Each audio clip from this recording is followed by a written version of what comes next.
తండ్రి, కుమారుడు, పరిశుద్ధాత్మ త్రియేక దేవుని నామం పేరట ఆమేన్. కూర్చోండి.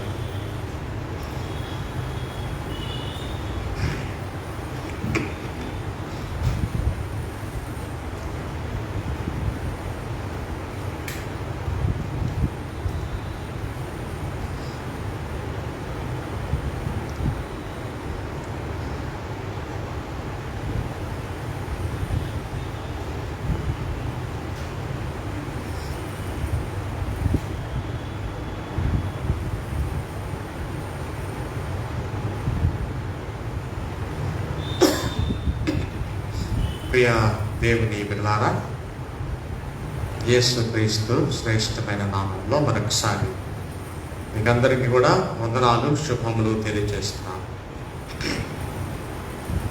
ఈ దినము మరి యొక్క శ్రేష్టమైనటువంటి ఆదివారము, శ్రేష్టమైనటువంటి దినము, శ్రేష్టమైనటువంటి అంశముతో కూడినటువంటి ధ్యానం మనం చేయవలసినటువంటి వారం.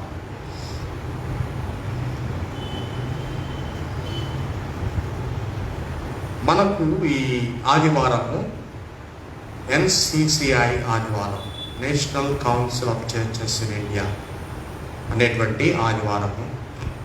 అనగా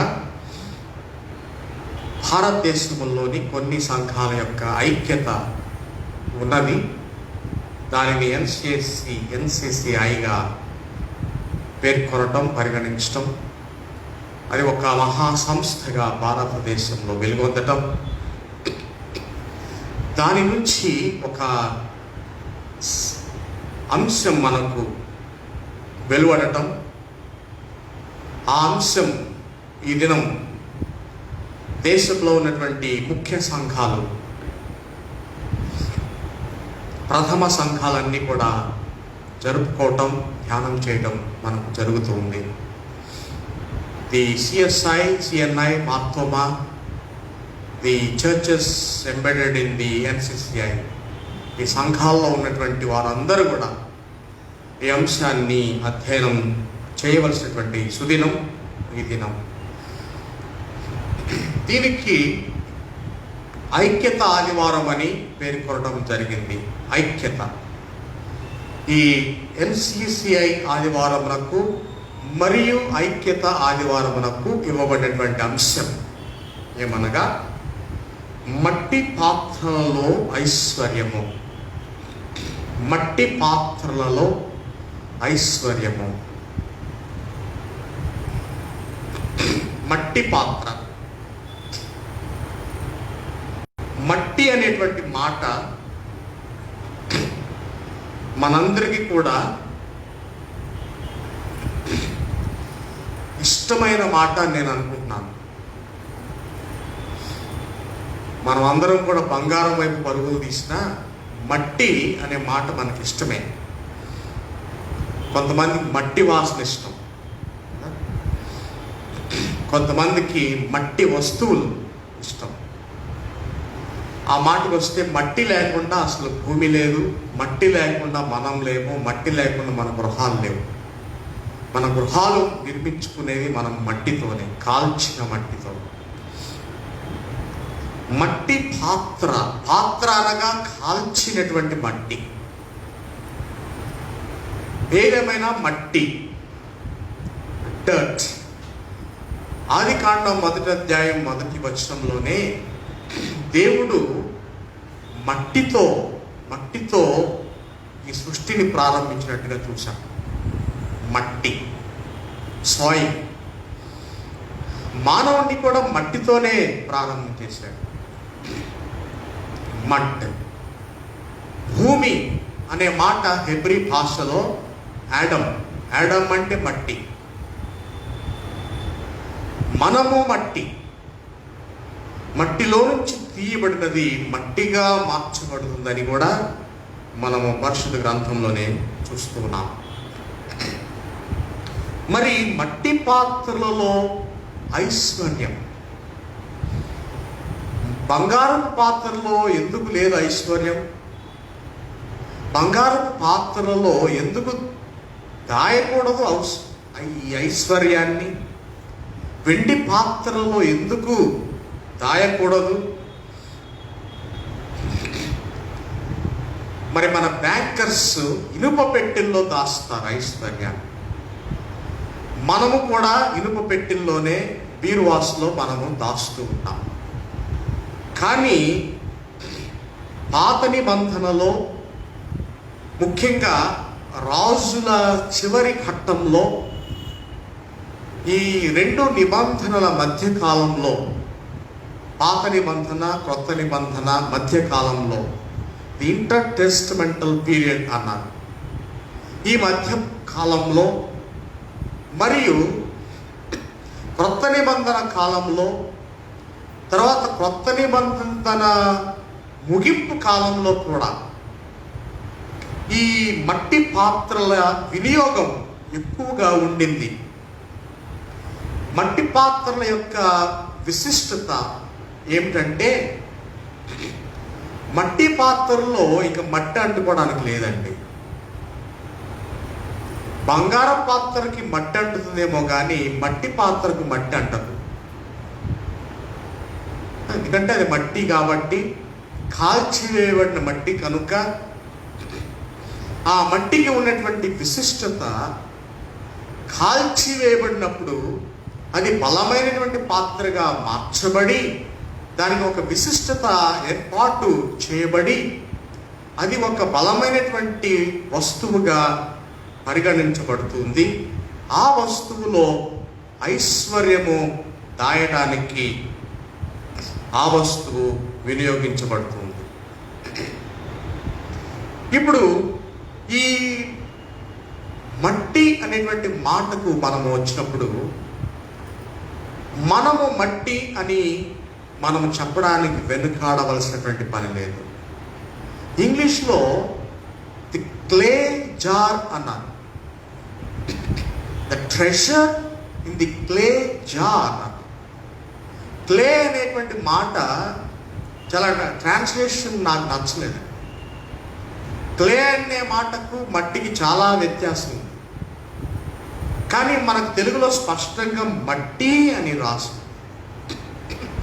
మట్టి ఇక్కడ మానవుడు మట్టితో చేశాడు కనుక దేవుడు ఈ మట్టి అనే మాటకు విశిష్టత ఉన్నది కనుక, మానవుడే మట్టి కనుక అట్టి విశిష్టత పొందుకున్నాడు కనుక మనము ఆ పాత్రగా మనము పరిగణించుకుందాం.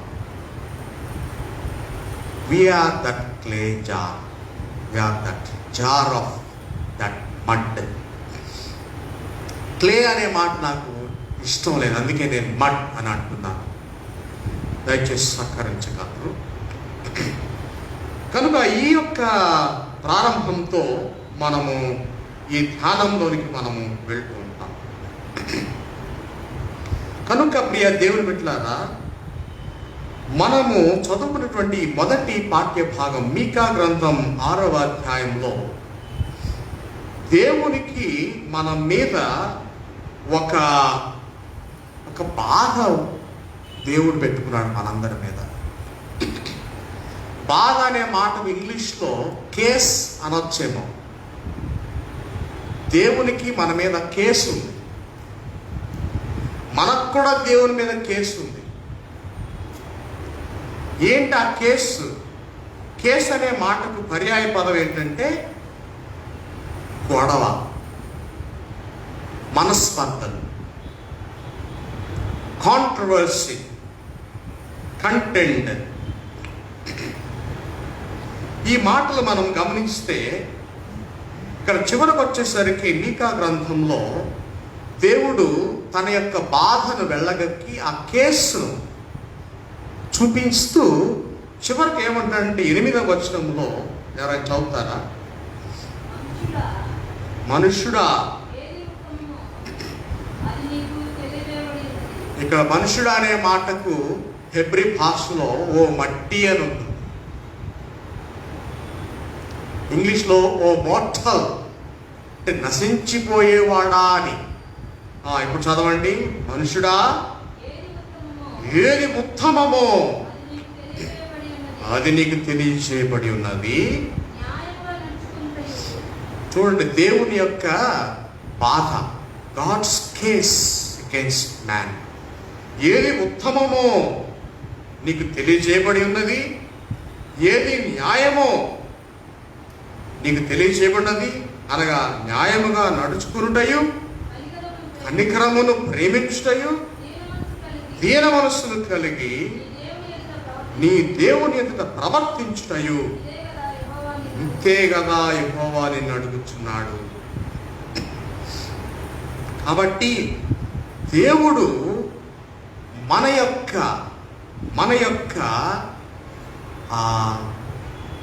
ధనం, మన యొక్క ధనాన్ని కోరుకుంటున్నాడు. మన అంశం ఏంటండి? మట్టి పాత్రలలో ఐశ్వర్యము. ఐశ్వర్యం అనగా ధనము, సంపద.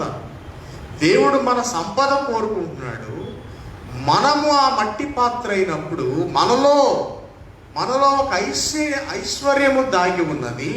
ఆ ఐశ్వర్యాన్ని మనకు తెలియచేస్తున్నాడు. ఓ మనుషుడా, నీలో ఉన్నటువంటి ఐశ్వర్యము నీవు మర్చిపోతున్నావు. నీకు ఒక ఐశ్వర్యము దాగి ఉన్నది. ఆ ఐశ్వర్యం ఏమిటి? ఏంటి ఐశ్వర్యం? 8వ వచనము, నీలో ఒక ఉత్తమమైనది నీలో ఉన్నది. ఏది ఉత్తమమో అది నీకు తెలియజేయబడి ఉన్నది. నీలో ప్రేమించేటువంటి శక్తి ఉన్నది, ప్రేమించేటువంటి మనస్సు ఉన్నది. దీన మనస్సు కలిగి దేవుని ఎదుట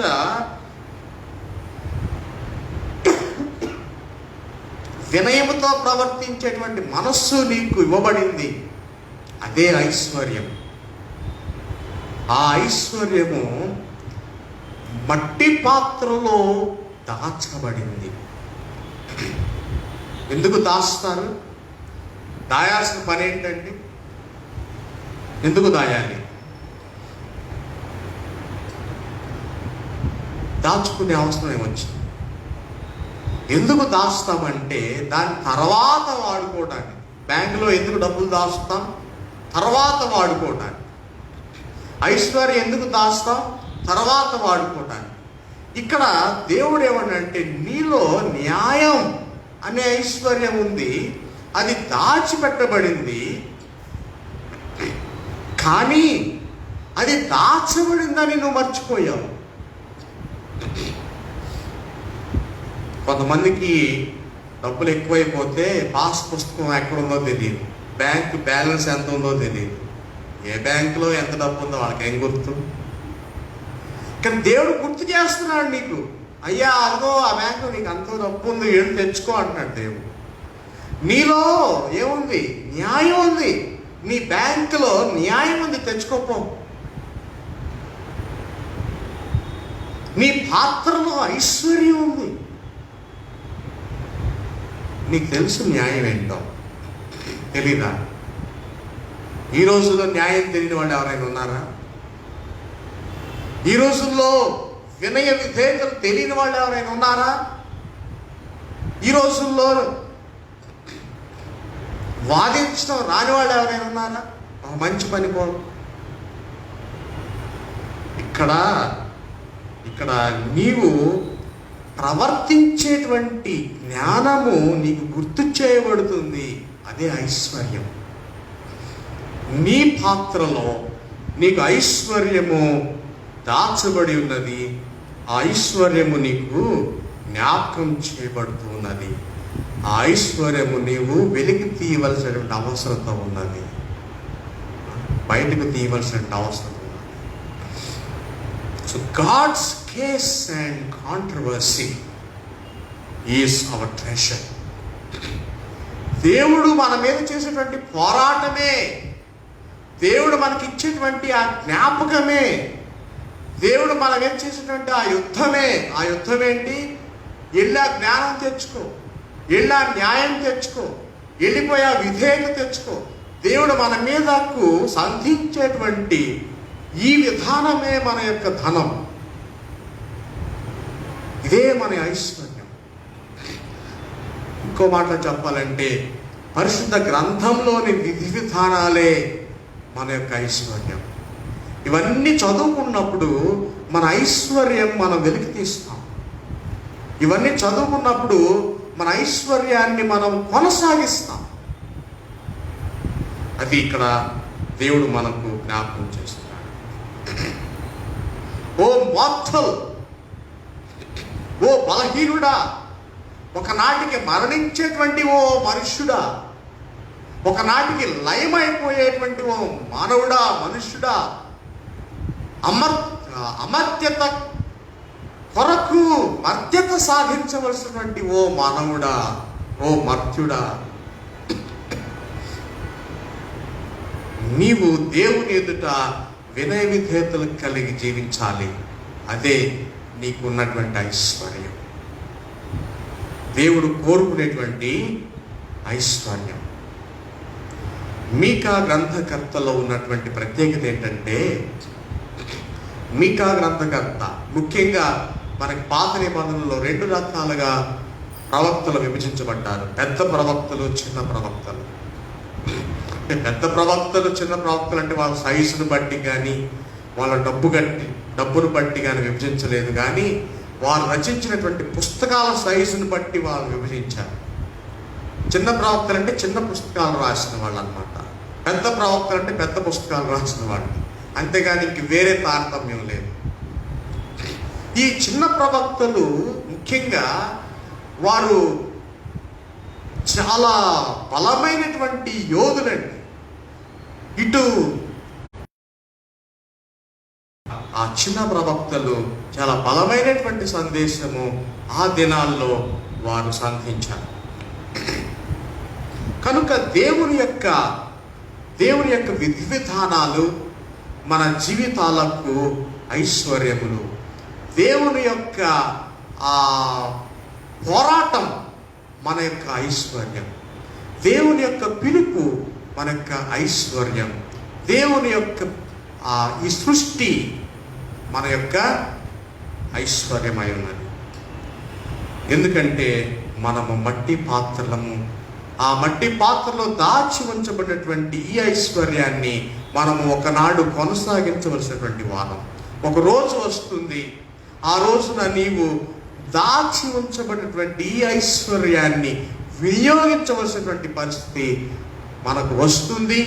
దేవుడు ఇవ్వనై ఉన్నాడు కనుక ఆ రోజు కొరకు మనము ఈ ఐశ్వర్యాన్ని మట్టి పాత్రలమైన మనలో భద్రపరచుకోవాలని దేవుడు మనకు సూచిస్తున్నాడు.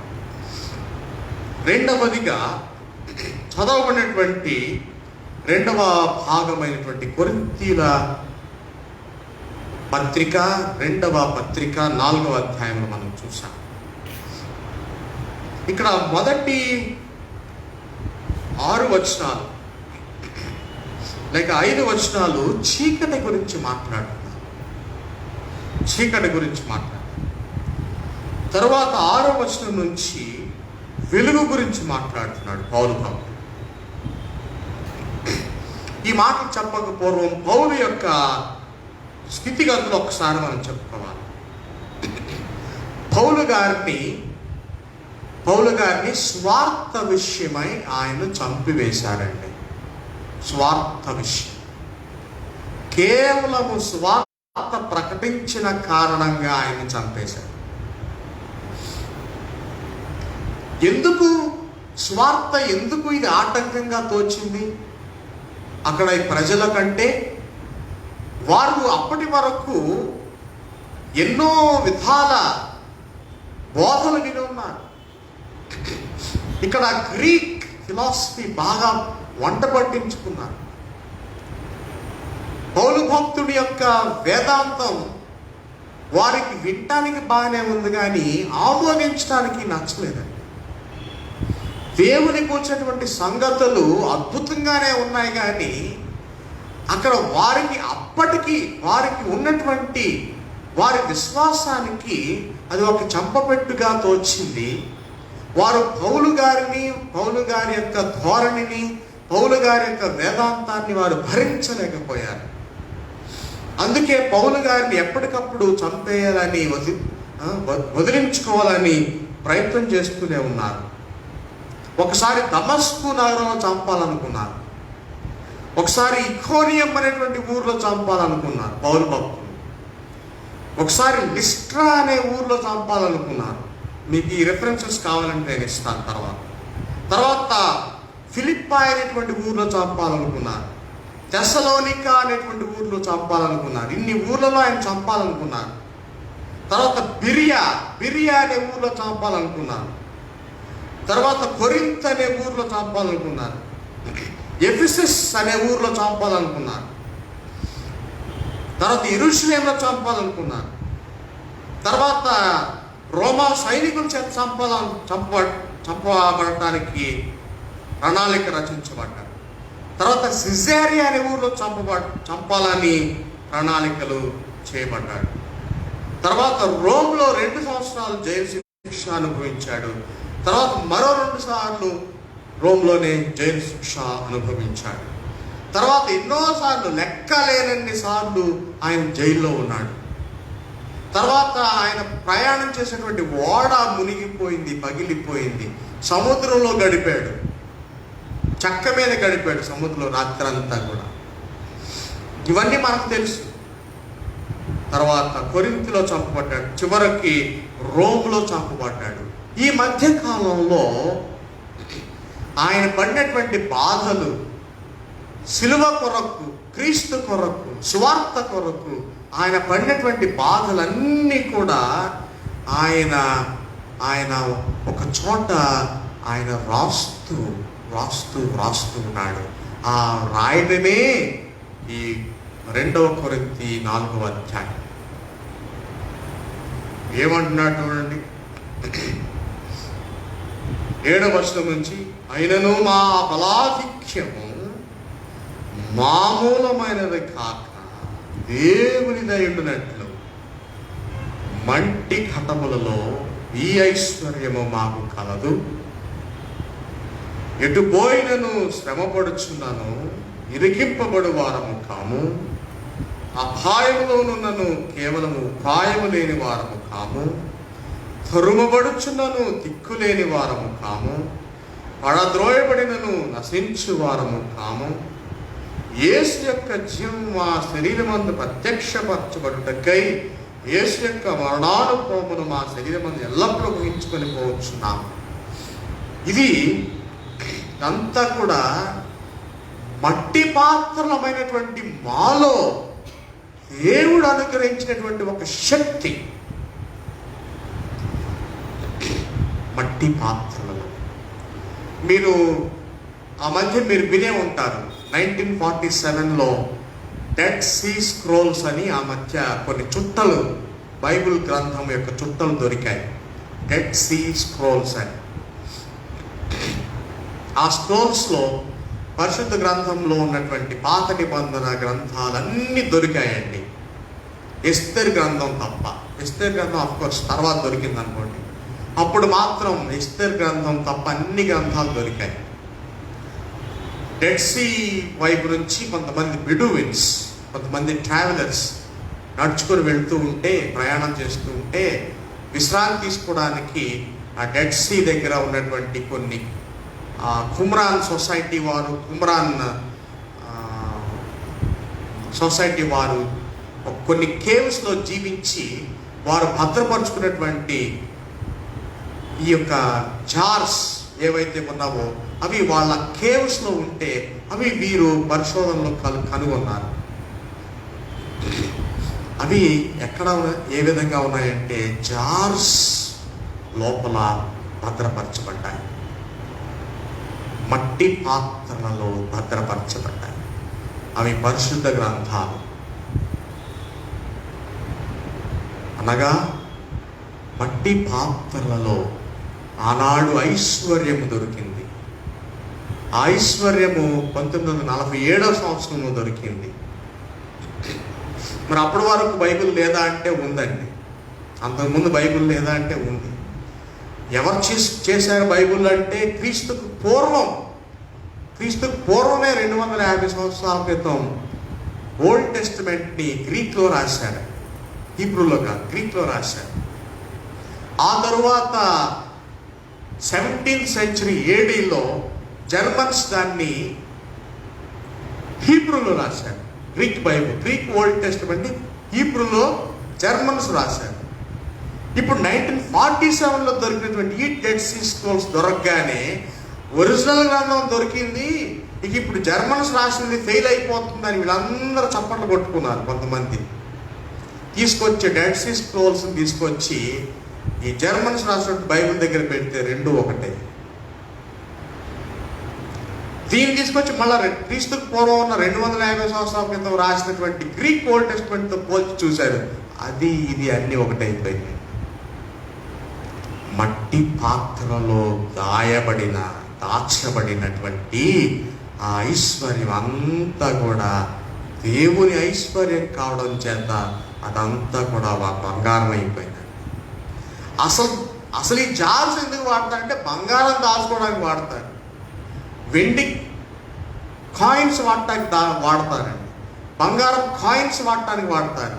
కానీ మనవాళ్ళు దేనికి వాడారు? పరిశుద్ధ గ్రంథాలు చుట్టలు దాయడానికి వాడారు, అలాగే దాచారు. ఇప్పుడు మనం ఏం చేస్తున్నామంటే మనము ఒక పాత్రగా పరిగణించుకొని మనలో నీతి న్యాయాన్ని దాచుకుంటున్నాము. ఈ నీతి న్యాయాన్ని మనము దాచుకొని ఒకానొక సమయంలో దాన్ని ప్రయోగిస్తే అది మన తరం వారు, మన తరువాత తరం వారు లబ్ధి పొందుతారు. ఇది దీని యొక్క అర్థం. కనుక మంటి ఘటములలో ఉన్నటువంటి ఐశ్వర్యము చీకటిలో నుంచి అమాంతంగా వెలుగు పుట్టడం అండి. చూడండి ఒకసారి ఇక్కడ 6వ వచనంలో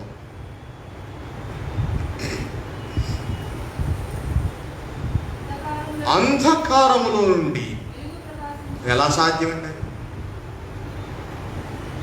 అది ఎలా సాధ్యం?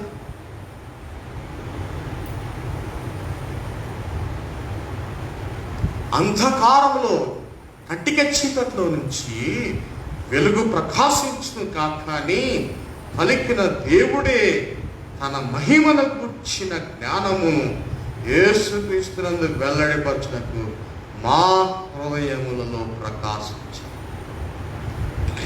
మా హృదయములంటే మంటి పాత్రలు. ఈ మంటి పాత్రలో చీకటి దాగి ఉన్నది. మేమేమో చీకటి దాచుకున్నాము, కానీ దేవుడు ఈ చీకటిని పారద్రోలి ఈ చీకటి లోపల నుండి వెలుగును ప్రకాశింపజేస్తున్నాడు. అది దేవుని యొక్క ఐశ్వర్యం. God's case and controversy against human beings is that he wanted to drive away that darkness and fill our hearts with light. తర్వాత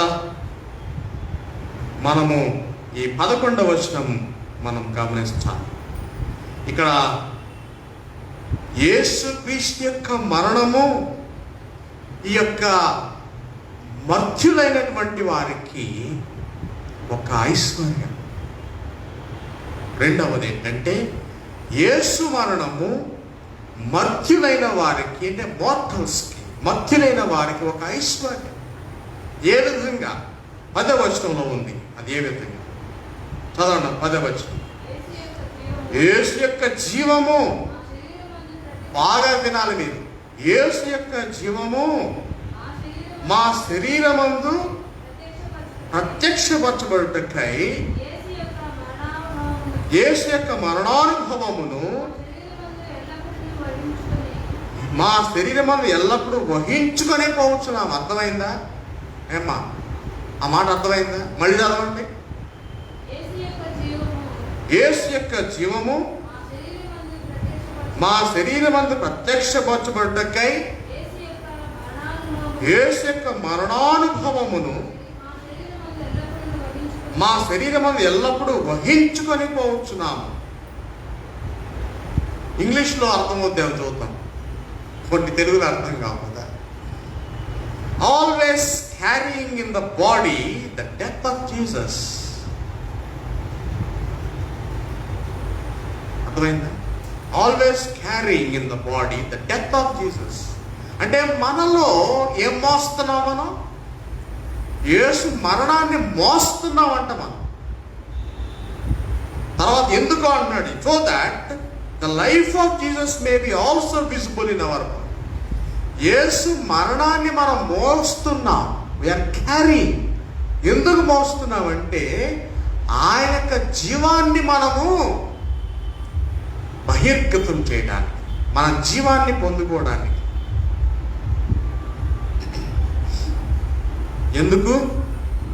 ఎందుకంటే యేసు యొక్క మరణము మోయటం ద్వారా మనకు వచ్చే ఐశ్వర్యం ఏంటంటే ఆయన జీవాన్ని కలిగి ఉంటాం. అది ఐశ్వర్యం. ఈ మట్టిలో అనగా ఈ మరణమయ్యేటువంటి ఈ శరీరంలో, ఈ దేహంలో దేవుని యొక్క జీవము కలిగి ఉన్నది. Praise the lord. అది దాని యొక్క భావం. తర్వాత యేసు యొక్క జీవము ఈ మర్త్యుడైన వారికి ఐశ్వర్యం. ఇందాకేం చెప్పుకున్నాం?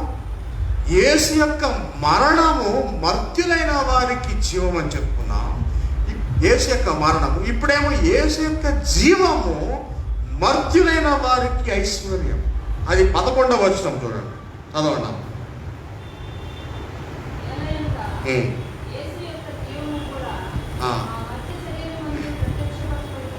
యేసు యొక్క జీవము కూడా మా మర్త్య శరీరమునందు ప్రత్యక్షపరచబడి సజీవులమైన మేము ఎల్లప్పుడూ యేసు నిమిత్తము మరణమునకు అప్పగింపడుచున్నాము. అర్థమైందా? మళ్ళీ చదవాలి, అర్థం కాకపోతే చదవండి అమ్మ. అంటే ఏమనుకోమాకంటే పాలైన్ ఫిలాసఫీ 4 సార్లు చదవాల్సిందే. కనీసం నేనైనా చదువుకోవాలి. మీకు ఒకసారికి అర్థం అవుతాయి, కానీ నాకైతే 4 సార్లు పడుతుంది. ఏమనుకోవాలి. నా చదవండి అమ్మ. ఎస్. యేసు యొక్క జీవము కూడా మా మధ్య శరీరమందు ప్రత్యక్షపరచబడినట్లు సజీవులమైన మేము ఎల్లప్పుడూ యేసు నిమిత్తము మరణమునకు అప్పగింపబడుచున్నాము. ఇంగ్లీష్లో కూడా చదువుతారు 11వ వచనం.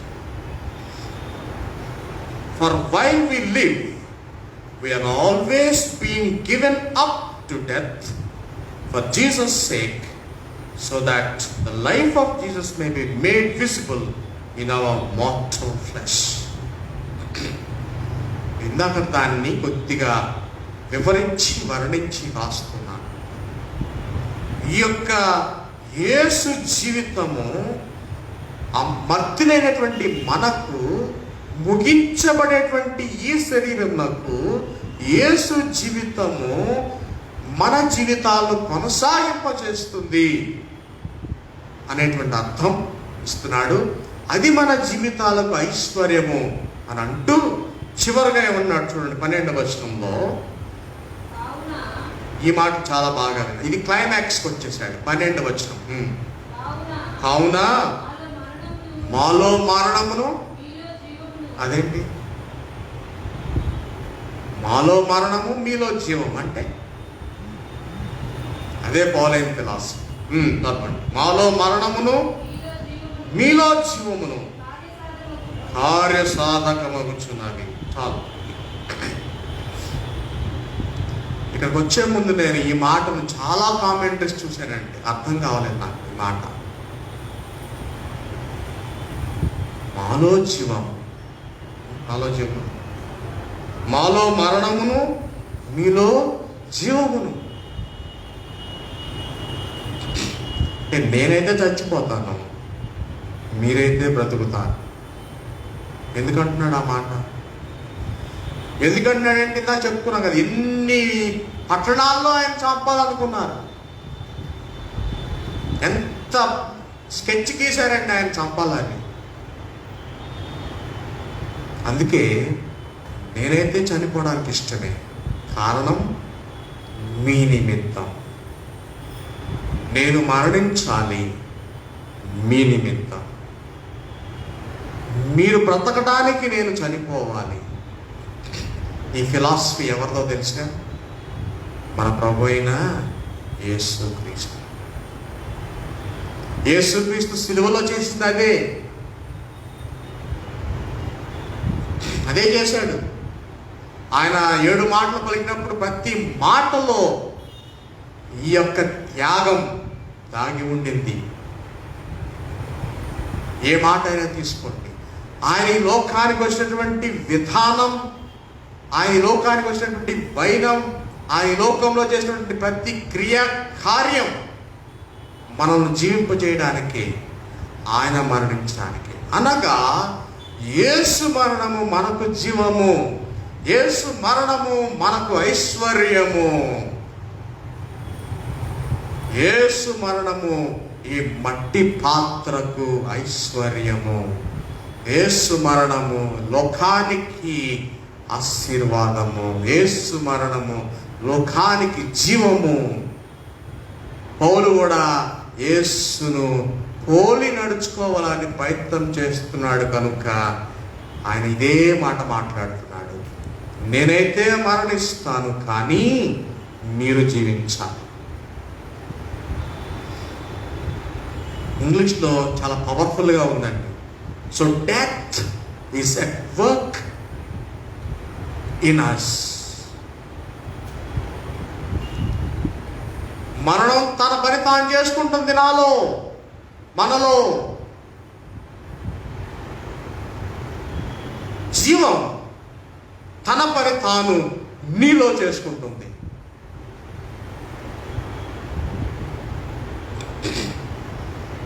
నాకు ఐశ్వర్యం మరణమైతే, నీకు ఐశ్వర్యం జీవం. ఎవరు చెప్పగలరండి అంత ధైర్యంగా ఆ మాట? యేసుక్రీస్తు తర్వాత ఆ మాట చెప్పింది పౌలు భక్తుడేనేమో. అదే చీకటిలో వెలుగు పుట్టడం అంటే అదేనండి. మట్టి పాత్రలో ఐశ్వర్యం అంటే అదేనండి. దేవుని బిడ్డలారా, మూడవదిగా యేసుక్రీస్తు వారు చెప్పినటువంటి మాట కూడా చూడండి. స్వార్థ పట్టణంలో 26-27 వచనాల్లో కింగ్డమ్ ఆఫ్ గాడ్, దేవుని యొక్క రాజ్యం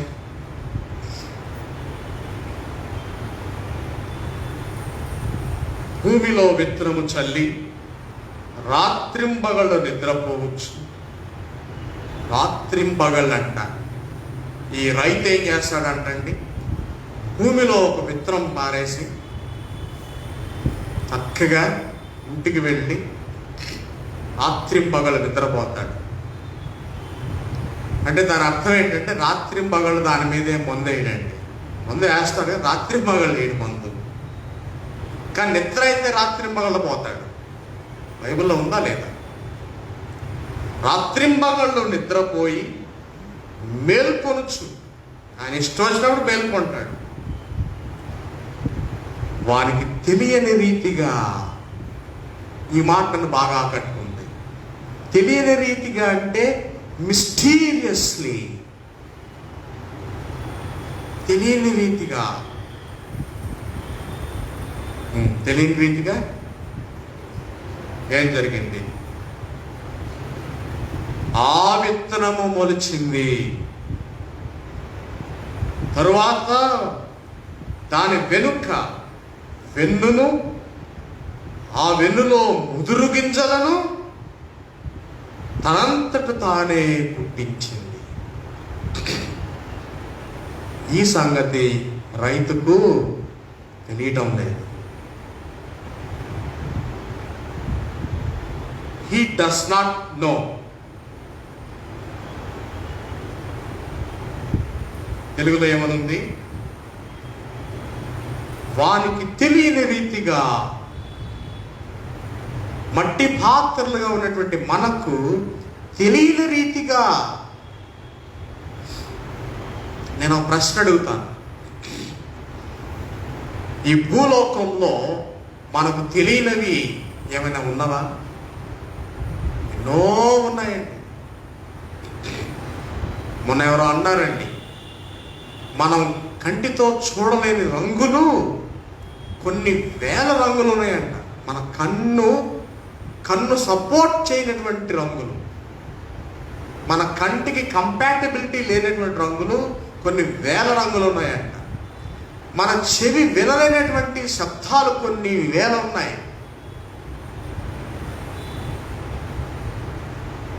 We are under a private zone of visibility and audibility. We are under limitations. తెలియని రీతిగా, అనగా దేవునికి తెలిసినటువంటి రీతిగా మట్టి పాత్రలుగా, ఇక్కడ ఐశ్వర్యముగా, అద్భుతముగా, ఆశ్చర్యముగా, మనకు తెలియని రీతిగా దేవుడు తన రాజ్యాన్ని విస్తరింపు చేసుకుంటున్నాడు. ఈరోజు భూలోకం అంతా కూడా తన స్వార్థ వ్యాప్తి చెందింది. ఎంత పర్సెంట్ అండి క్రైస్తవ్యం ప్రపంచంలో? More than 70%. తెలియని రీతిగా దేవుని రాజ్యం విస్తరిస్తుంది. గింజ మొలుస్తుంది, పంట కోతకు వస్తుంది. దాన్ని దేవుని రాజ్యముగా పరిగణించడం జరిగింది. అది ఒక ఐశ్వర్యంగా దేవుడు పేర్కొంటున్నాడు. ఈ ఐశ్వర్యం ఎందుకంటే కోత కోయబడడానికి. ఈ లోకంలో ఏది కూడా శాశ్వతం కాదు. ఈ బల్లలు శాశ్వతం కాదు, ఆ చెట్లు శాశ్వతం కాదు, ఆ గోడలు శాశ్వతం కాదు, ఆ రోడ్లు, ఆ భవంతులు ఏది శాశ్వతం కాదు. చివరకు మర్త్యుడైనటువంటి మానవుడు, this mortal being even is just mortal. ఏది కూడా శాశ్వతము కాదు. ఇదంతా కూడా కోత వేయబడును. ఒక దినము కోత వేయబడును, లయమైపోవును. సృష్టి యావత్తు లయమైపోవును. కానీ అది నాశనము కాదు. అది ఐశ్వర్యము. దేవుడు తన కొరకు స్వీకరించటం. దేవుడు ఈ ఐశ్వర్యాన్ని ఆస్వాదించటం. ఇది స్వార్థ ప్రకటనలోని మర్మం. ఇది స్వార్థ పరిచర్యలోని ఒక మర్మం. ఇది ఎరుగని రీతిగా జరిగేటువంటి ఒక ప్రక్రియ. ఇది దేవుని కార్యం. ఏనాటికైనా మనం అందరము కూడా దేవుని యొక్క హృదయంలో మమేకమైపోయే ఒక మర్త్యులము. కానీ ఈ మధ్యస్థితి ఆనాడు అమర్త్య స్థితిగా ఉండబోతూ ఉన్నది. ఆనాడు మనం ఏం చేస్తామంటే శాశ్వతమైనటువంటి కృపలో మనము జీవిస్తాం. దేవుని ప్రియమైనటువంటి బిడ్డలారా, కనుక యేసుక్రీస్తు మనకు ఇచ్చినటువంటి హితం ఏమనగా తెలియని రీతిగా ఈ రాజ్య వ్యాప్తి జరుగుతుంది. ఈ మంటి పాత్రల్లో గొప్ప ఐశ్వర్యం నింపబడి ఈ ఐశ్వర్యము దేవుని చేత స్వీకరించబడుతుంది. ఇది పంటకు వచ్చిన తదుపరి దేవుని చేత స్వీకరించబడుతుంది. అనగా ఇది పంటకు రావాల్సినటువంటి అవసరత కూడా ఉన్నది. తెలియని రీతిగా వస్తూ ఉంది. మనకు తెలియకుండానే జరిగిపోతూ ఉంటుంది. మనం బాధపడుతూ ఉంటాం, ఏంటండి స్వార్థ ప్రకటన జరగట్లేదు అనుకుంటూ ఉంటాం. కానీ జరిగిపోతూనే ఉంది. దేవుని కార్యము జరిగిపోతూ ఉంది. ఇక్కడ మరణము తన పని తాను చేసుకుంటుంది, ఇక్కడ జీవ పని చేసుకుంటుంది, స్వార్థ పని చేసుకుంటుంది, దేవుడు దేవుని పని చేసుకుంటున్నాడు. మనకైతే మట్టి పాత్రలమైనటువంటి మనకు ఐశ్వర్యము దేవుడు దాచి ఉంచాడు. ఆ ఐశ్వర్యం ఏమిటంటే స్వార్థ, ఆ ఐశ్వర్యం ఏమిటంటే పరిశుద్ధ గ్రంథం, ఆ ఐశ్వర్యం ఏమిటంటే శాశ్వతమైనటువంటి దేవుని రాజ్యం, ఆ ఐశ్వర్యం ఏమిటంటే నిత్యమైనటువంటి కృప. దేవుని యొక్క హృదయంలో శాశ్వతము, ఆయన హత్తుకొని జీవించేటువంటి ఒక గొప్ప అనుభూతి దేవుడు మనకు ఇవ్వనన్నాడు. అది మన యొక్క శాశ్వతమైనటువంటి ఐశ్వర్యం. మట్టి పాత్రలుగా మనము సాధించినటువంటి గొప్ప ఐశ్వర్యం, ఆశీర్వాదం.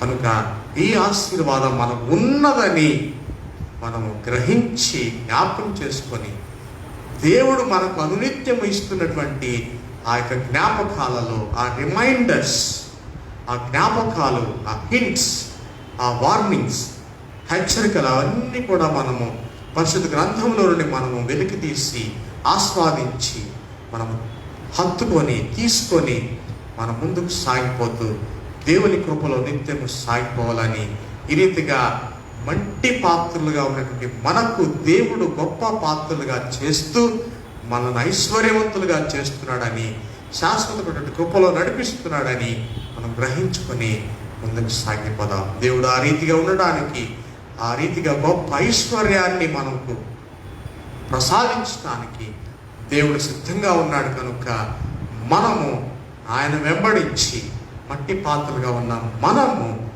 ఐశ్వర్యవంతులమని మనము గొప్ప విశ్వాసంతో, అనుభూతితో ముందుకు సాగిపోదాం. దేవుడి మాటల ద్వారా మనం బలపరిచి, దీవించి, ఆస్వాదించి శాశ్వత కృప మార్గంలో నడిపించును గాక.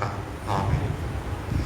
ప్రార్థన చేసుకుందాం. పరిశుద్ధుడా, ప్రేమమయుడా, ఈ పరిశుద్ధ పాదాలకు స్తుతులు, స్తోత్రాలు.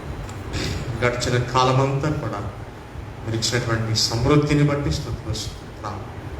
ప్రభువా, ఈ లోకంలో పోరాటంలో మమ్మల్ని దృఢపరచండి.